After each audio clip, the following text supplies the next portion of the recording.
네, 안녕하십니까. 공드림 한국사 기본 이론 강의를 진행을 하고 있습니다. 지난 시간에 저희가 근세 경제사까지 살펴봤었죠. 자, 이 시간에는 363쪽입니다. 근세 사회사부터 살펴보기로 하겠습니다. 이 근세 사회사라고 한다면은 신분제도 하고요, 뭐 사회 시책이라든가 뭐 정책, 법률 이런 내용들이 주 내용이 되겠습니다. 우선 신분제도부터 해서 각 계층별 특징들이 있죠. 그 특징들을 좀 정리 좀 하고요. 이후에 이제 사회 시책이라든가 법률 이런 부분에 대해서 살펴보기로 하겠습니다. 먼저 15세기 신분제도에서 양천제라고 했죠. 우리가 군사제도에서 군역제도에서 한번 말씀을 드렸었는데요. 조선의 신분제도는 양인 개병제 부분에서 한번 말씀을 드렸었죠. 신분제도의 변천 과정을 좀 살펴봅시다. 시기는 지금 15세기가 되겠습니다. 15세기는 크게 양인과 천인은 아닌다. 그래서 뭐라고 그랬어요? 양천제. 여기 이제 15세기에서 16세기 이후에 16, 7세기로 가면은 크게 양반과 상민으로 간다. 그래서 뭐라고 그래요? 반상제. 자, 여기까지 우리가 살펴봅시다. 18세기 이후는 신분제도가 동요화되는 부분이니까 그거는 후기에 가서 이 내용을 토대로 해서 살펴보기로 하겠습니다. 근데 신분제도를 보기 전에 우리가 먼저 뭘 좀 봐야 되냐면은 정치구조의 변동을 같이 좀 봅시다. 왜냐면은 이 신분제도 변동은요, 정치구조의 변동과 밀접한 관련을 가지고 있거든요. 15세기 사회를 주도했던 훈구 있죠, 훈구. 훈구파에서 16세기 이후 사회를 주도해 나갔을 때 누가 나오죠? 살인들이 있습니다. 먼저 15세기에서 16세기로 넘어가는 과정에서 꼭 이 얘기를 해야 할 두 가지가 있었죠. 기억나시나요? 하나는 뭐요? 사화. 정치 면에서는 사화. 경제 면에서는 뭐 있었어요? 바로 농장 확대죠. 누구의 농장 확대죠? 훈구의 농장 확대를 살인들이 3사를 통해서 등장하면서 견제를 했었지 않습니까? 그래서 그 정치적인 사화와 사대사화죠. 경제적인 농장 확대를 설명하지 않는 16세기의 이행은 없다라고 말씀을 드렸습니다. 그리고 15에서 16으로 넘어오는 과정에서의 4번에 걸친 사화를 통해서 피해는 누가 많이 피해를 봤어요? 살인이죠. 중앙에서 사화가 터졌고 중앙에서 깨진 살인들은 지방으로 내려왔습니다. 지방에 내려왔더니 살인들의 지위 유지 기반이 있었죠. 불러봅시다. 서원, 향약, 유양소, 향안, 향회, 또 향사례, 향음주례, 그죠? 뭐 예학, 보학 이런 것들이 있어요. 이걸 토대로 해가지고 다시 제기를 해가지고 중앙으로 진출해서 선조 때 권력을 잡았습니다. 권력을 잡은 이후에 살인들은 살인과 살인 간의 분당 정치로 넘어가는 거죠. 이미 우리가 정치사에서 흐름을 살펴봤습니다. 자, 결론은 15에서 16으로 넘어가는 과정에서 사화와 농장 확대 설명을 하고요. 그 결과 4번에 걸친 사화를 통해서 살인들이 피해를 받지만 결국 살인들이 권력을 잡았습니다. 살인의 지위 향상의 결과였었다. 살인의 지위 향상의 요인은 뭐냐 할 때 서원, 향약 등이다라고 하는 겁니다. 근데 이 정치구조의 변동하고요, 신분제도의 변동하고 무슨 관계냐? 똑같습니다. 15세기 훈구의 집권시기 때 신분제도고 이건 살인 집권 때 신분제도거든요. 그러니까 마찬가지 양천제에서 반상제로 넘어오는 것도 바로 이거예요. 16세기로 넘어오면서 살인의 지위가 향상이 돼서 16세기 반상제로 바뀌었다라고 하는 겁니다. 양천제에서의 신분구조 모형은 이런 모형이에요. 크게 뭘로 나뉜다요? 양인과 천이라고 있죠? 양천제입니다. 얘가 양인이고요. 얘가 천인이 되겠죠? 천인. 근데 양인은 다시 직업, 가문, 거주지에 따라서 뭘로 나뉜다? 양반, 중인, 상민은 아니고요. 천인의 대다수는 누군가요? 노비가 되는 거죠. 여기는 문방과 무안의 양반, 중인, 상민. 상민은 농, 공, 상, 계층역에 해당이 되겠네요. 이 모습이에요. 여기 이제 16세기 반상제라고 한다면은 모형으로 보면 이런 모형이 그려집니다. 그러니까 수적으로 보면 이렇다라고 하는 겁니다. 그게 양반과 상민. 그 양반 여기 있고요. 중인 어디 갔냐? 중인 어디 가는 게 아니라 여기 있습니다. 상민이 있고요. 그 다음에 맨 밑에 천민, 대다수 노비라고 그랬죠? 이 여기 있습니다. 자, 이때 양반의 숫자는 15세기하고만 비교 한번 해봅시다. 굉장히 많아졌습니다. 상민과 천민의 구분이 애매모호해졌습니다. 이건 무슨 의미냐면은 16세기로 넘어오면서 상민의 지위가 그만큼 뚝 떨어졌다라고 이제 보시면 되겠죠. 또 15세기 양반은 소수입니다. 말 그대로 여기에 양반이에요. 성치 신분이다.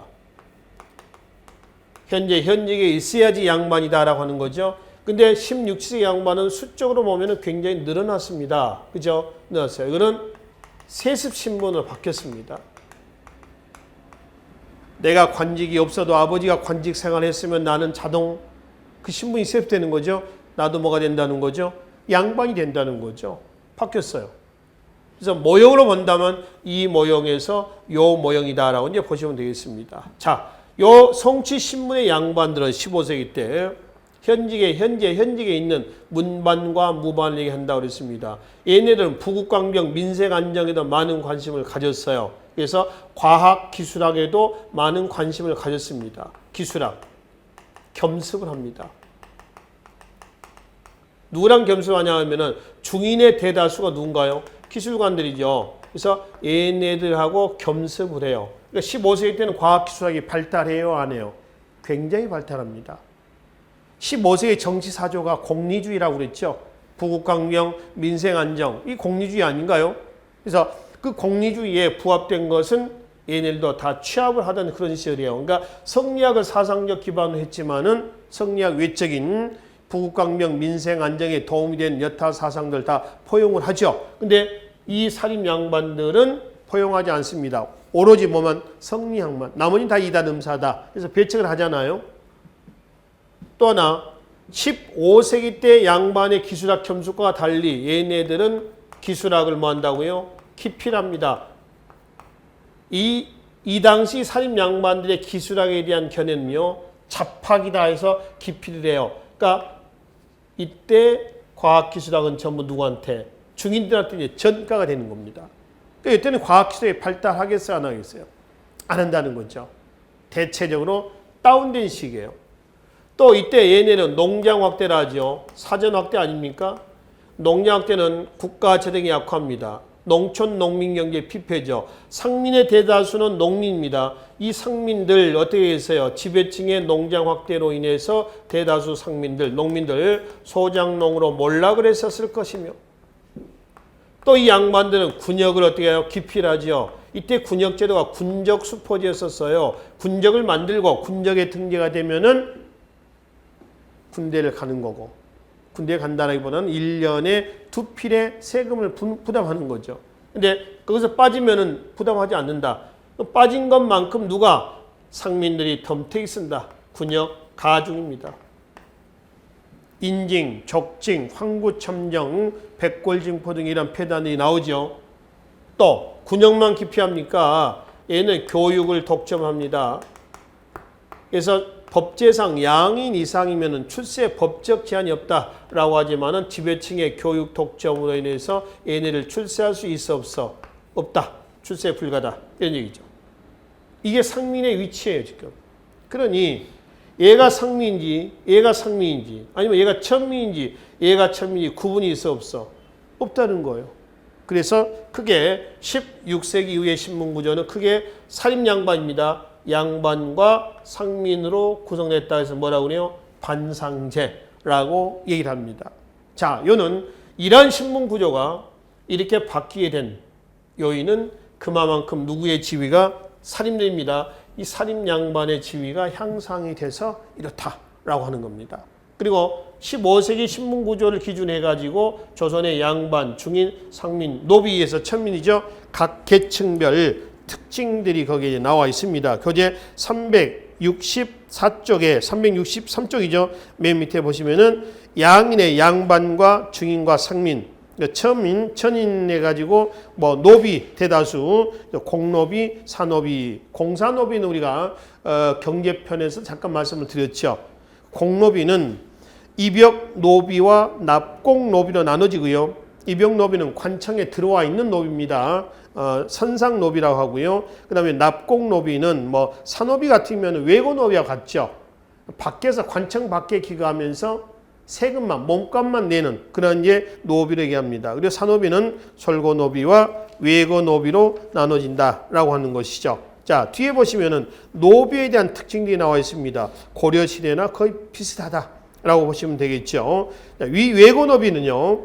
재산을 가질 수 있고 또 마음대로 혼인할 수가 있고 재산 세습도 가능한다.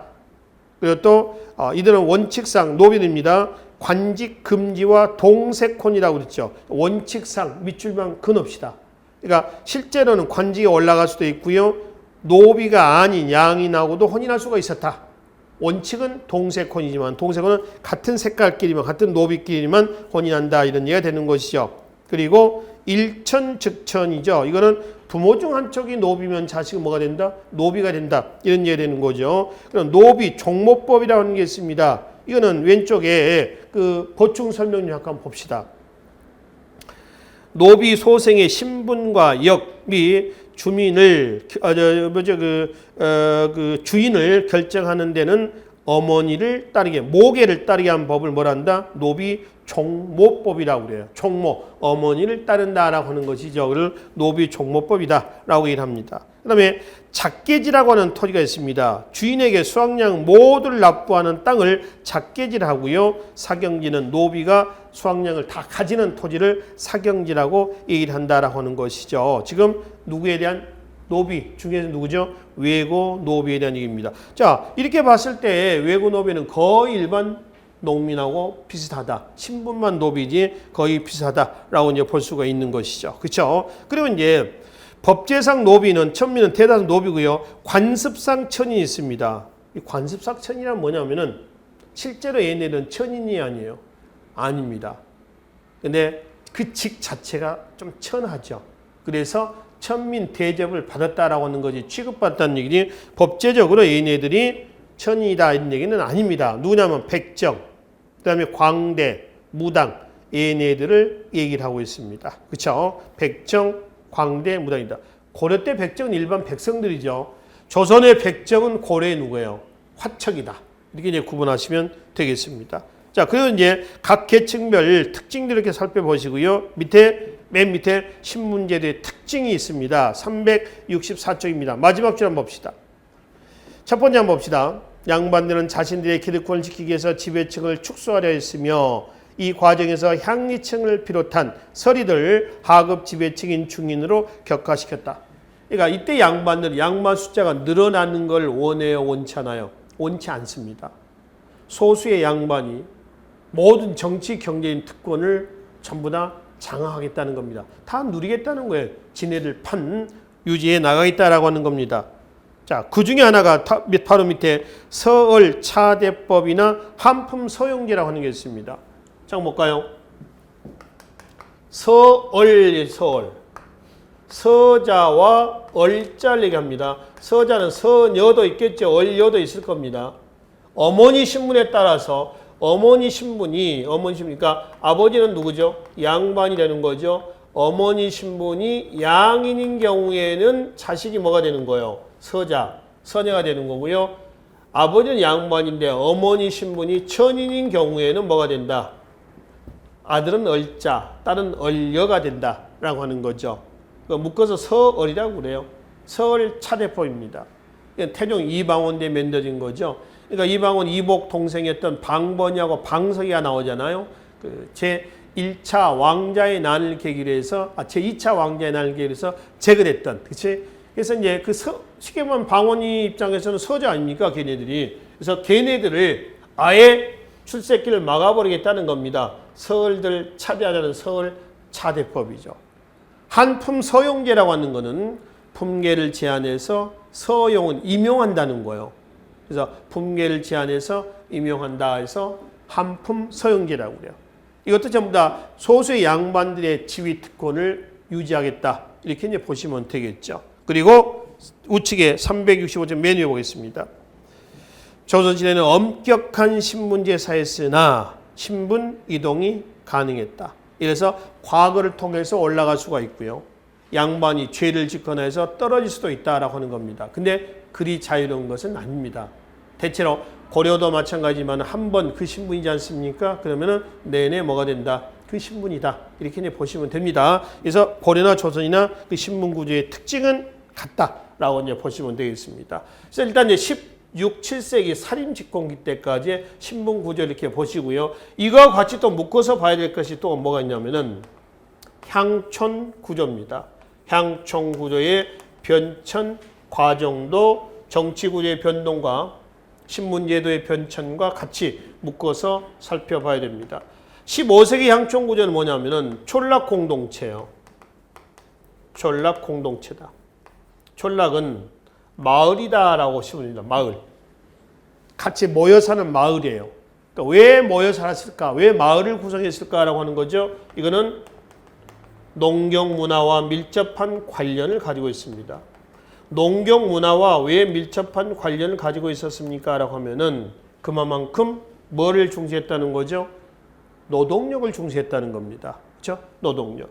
그러면 농민들 문화에서 농경 문화에서 노동력을 중시했었다는 흔적이 뭐가 있냐면은 향도. 고려 때 매향이라는 행사에서 나왔었죠? 그 향도하고요. 노동력 공동체라고 그랬습니다. 개가 있죠? 또 뭐가 있나요? 두레가 있습니다. 이것도 있죠.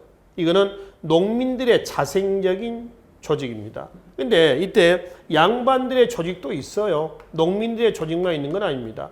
양반들의 조직으로서 뭐 동계, 동약, 등이라는 것들도 있습니다.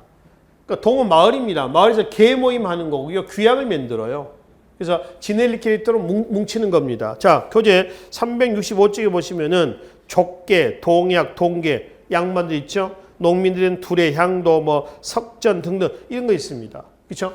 그러니까 이런 것들 통해 가지고 끼리끼리 뭉친다는 거예요. 일단 이거는 양반들의 문화고 이거는 일반 농민들의 문화가 되겠습니다. 그래서 이제 촌락 공동체 하에서 운영이 되다가 16세기 이후에 가면은 뭘로 바뀌었냐면은 친족 공동체로 바뀌었습니다.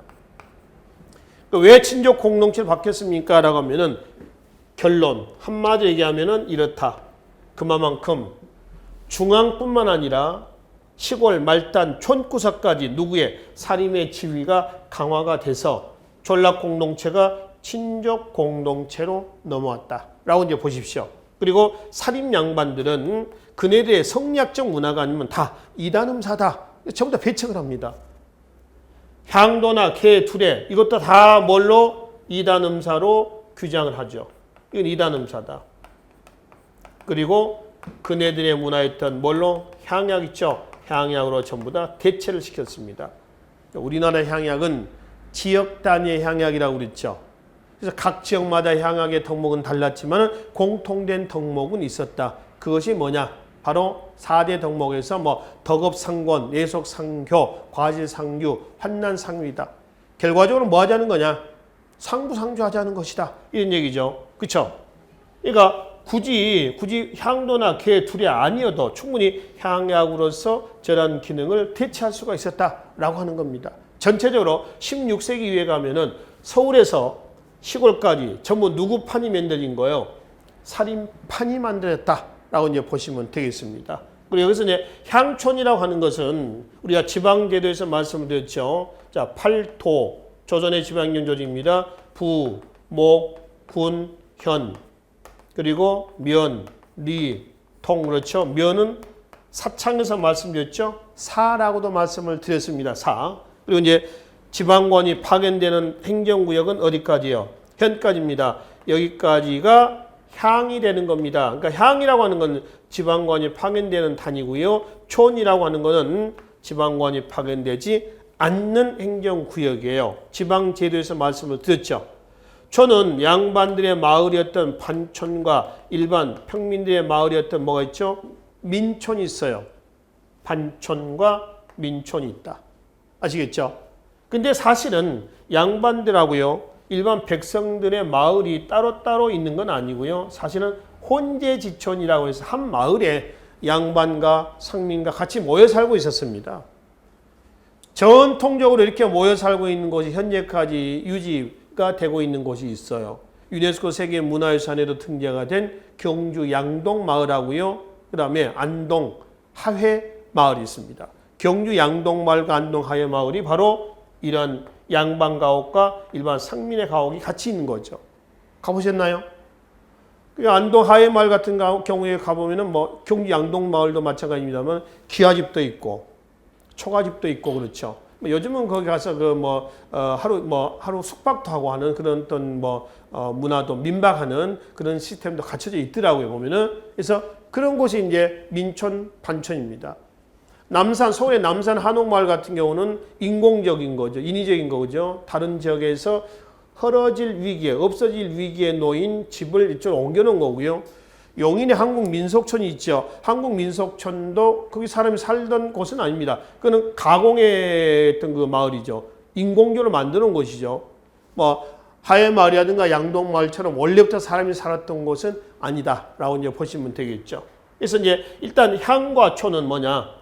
향은 행정구역상 지방권이 파견된 단위고요. 초는 행정구역상 지방권이 파견되지 않는 행정구역이다. 이렇게 보시면 되겠습니다. 아시겠죠? 그래서 이제 15세기 촌락 공동체에서 16세기 후에는 친족 공동체로 넘어갔다라고 하는 겁니다. 그럼 문제는 이제 이 다음 얘기입니다. 이 다음 우리가 조선 후기에 가서 보겠습니다. 일단 이 부분은 역시 이 부분을 여러분이 노트를 했었다라고 하면은 이 넘어서 조선 후기 때 부분은 좀 공간을 좀 남겨놓으십시오.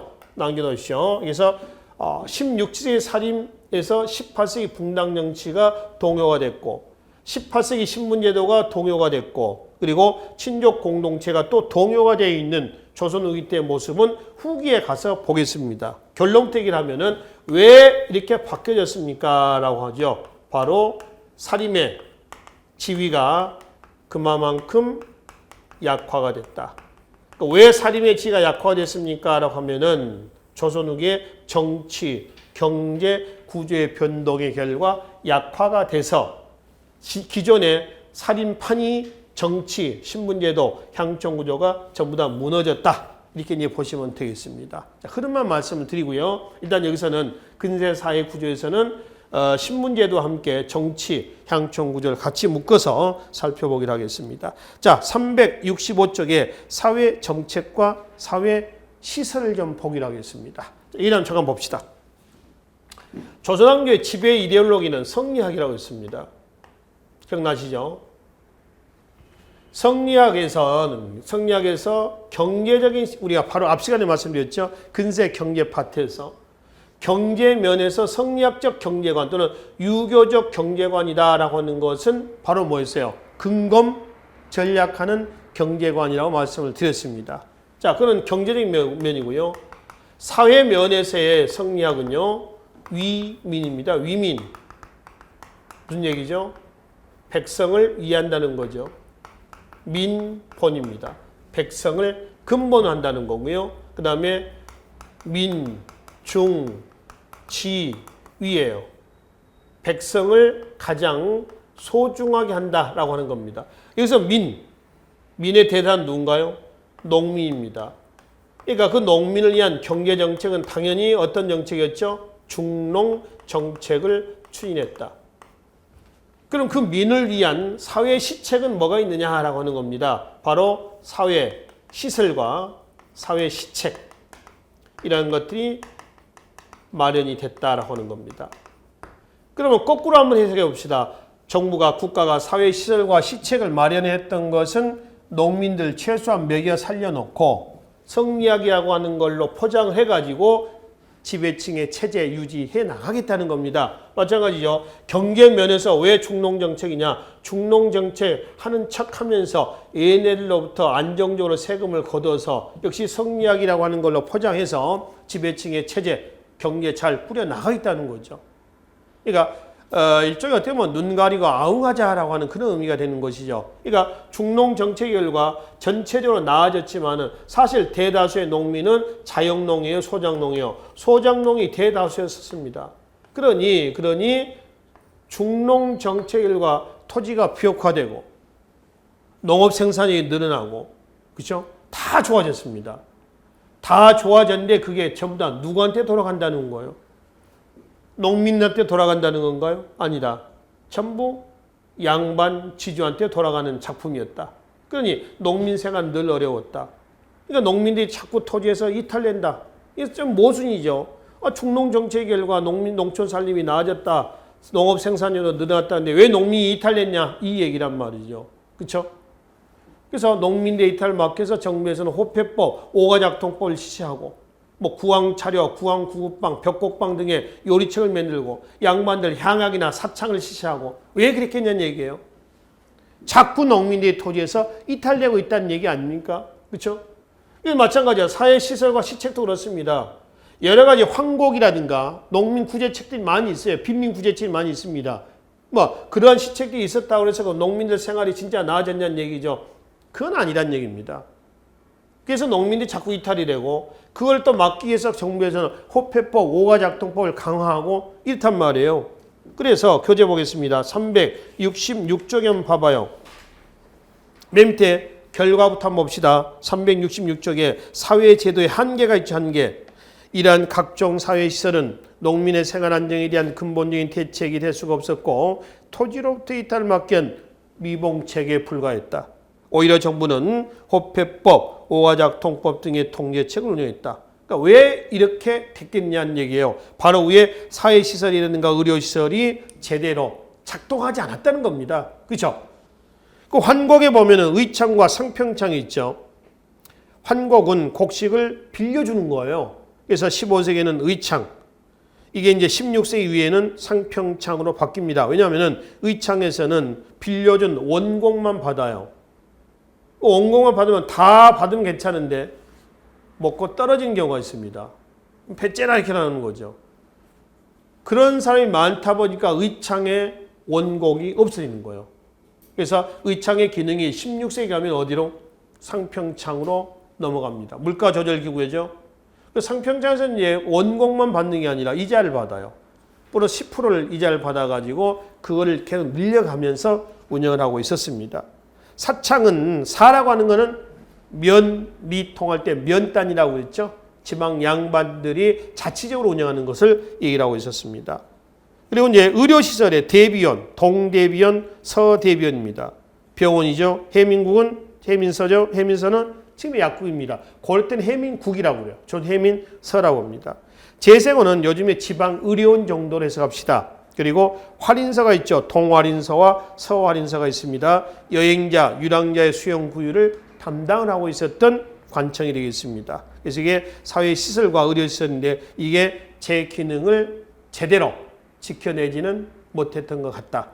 농민들이 자꾸 토지에서 이탈되고 있었다라고 하는 것은 바로 밑에 사회제도의 한계에서 확인해 볼 수가 있다라고 하는 것이죠. 자, 법률도 마찬가지입니다. 이 법률도 법률의 제정 목적은 예나 지금이나 뭐 때문이죠? 체제 유지인가요? 그건 아닙니다. 체제 유지라기보다 억울한 사정을 지켜내줘야 되고 하는 그런 게 목적이거든요. 그래서 밑에 그 법률의 목적, 법률의 그 한계가 있습니다. 368조 한 장을 넘겨봐요. 마지막에 보면은 법률의 목적이 있습니다. 본래 국민의 자유와 권리의 보장 실시. 이게 이제 본래 목적이에요. 21세기 현대사회의 법률도 이렇죠. 그렇죠? 근데 한계 한번 봐봐요.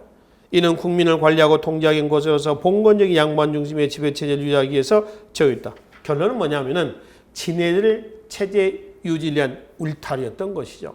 그렇죠? 요즘도 가끔 그런 경우들 많이 있잖아요. 요즘 한참 여러 언론에 문매를 맡고 있는 사법 정의 문제들, 그죠? 어떤 권력과 어떤 법원하고의 결탁. 그래서 재판하는데 조금 유리하게 해준다거나 이런 것들 있잖아요. 그죠? 마찬가지예요. 이거하고 똑같은 거죠. 결과적으로 이 법 자체도 국민을 위한, 그다음 백성을 위한 이러한 법은 아니었던 것 같다. 지네들 체제에 유리한 울타리였다. 너네들 이 울타리 넘어오면 이 법에 의해서 제재하겠다. 이렇게 하는 것이죠. 그런 목적이었습니다.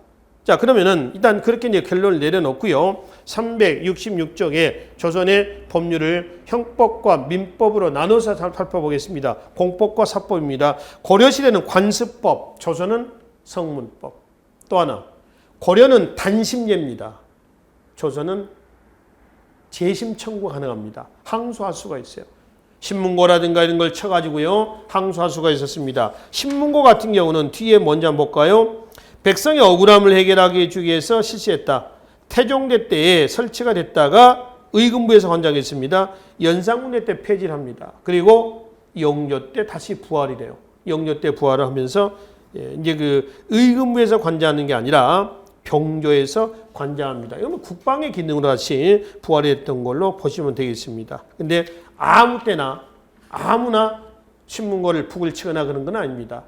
가족 문제라든가 이런 문제에 대해서만 신문고를 칠 수가 있지, 뭐 지방관이 잘못했다 그래서 신문고를 친다고 되는 건 아닙니다. 오히려 지방관을 고발하면은, 설사 지방관이 잘못했더라도 지방관을 고발하면은 고발한 사람이 처벌받습니다. 그래도 나름대로 한계가 있었다라고 하는 겁니다. 아무 때나 북치고 장구치고 하는 것은 아니었다는 것이죠. 자, 그리고 이제 형법 다시 돌아오겠습니다. 조선은 성문법 체제라고 그랬잖아요. 그래서 경국 때는 형전이 있는데 형전의 내용이, 경국 때는 육전 체제로 되어 있다고 그랬죠. 그래서 형전의 내용이 많지 않아서 주로 명나라 법률을 갖다 씁니다. 대명률이라고 얘기를 하는 거죠. 그러니까 우리 실정에 좀 안 맞는 경우도 있어요. 중국 법이다 보니까 뭐 유배를 보내는데 뭐 삼천리까지 보내는 법이 있습니다. 우리나라에서 삼천리 그러면은 뭐 애국가에도 무궁화 삼천리에서 나옵니다만은 여기서 여기까지 제도까지가 삼천리다. 실제 삼천리는 안 되죠. 한양이잖아요. 한양에서 죄를 범해가지고 뭐 유배 삼천리형을 받았다라고 할 때 삼천리는 여기서 삼천리 어떻게 되는 얘기죠. 여기서 이제 가장 먼은 뭐 전라도나 경상도 어디 섬 지역으로 보내겠죠. 그럼 삼천리 가면 삼천리 만드는 거예요. 이렇게 빙빙 돌아서 삼천리를 만들어 이렇게 하는 겁니다. 지금 비효율적인 거 아닌가요? 근데 중국은 땅이 넓다 보니까 삼천리, 직선으로 가서 삼천리 나옵니다. 우리나라는 그저 안 됐죠. 그러니까 이런 것들은 명나라 법률을 갖다 쓰다 보니까 이런 불합리한 면도 나오고 있더라라고 하는 겁니다. 자, 367쪽에 맨 위에 보겠습니다. 15세 이하나 70세 이상은 반역죄나 살인에는 구속하지 않았고, 그렇지? 그러니까 요즘 같으면 미성년이라든가 아주 고령인 사람들은 특별히 무슨 뭐 아주 중한 죄가 아니면은 구속하지 않았고, 같은 범죄를 저질렀다고 해도 신분에 따라 처벌을 달리하였다. 미추정 건 없시다. 이거는 만민법이다 아니다.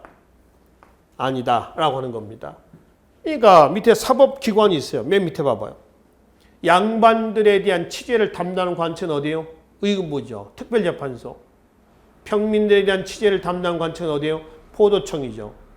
일반 노비들에 대한 송사를 관장하는 관청은 어디예요? 장애원이죠. 장애원입니다. 그렇죠? 그러니까 이거는 똑같은 죄를 지었지만은 신분에 따라서 처벌을 달리했다라고 하는 거죠. 그러니까 결국 만민법은 아니었다. 이런 얘기입니다.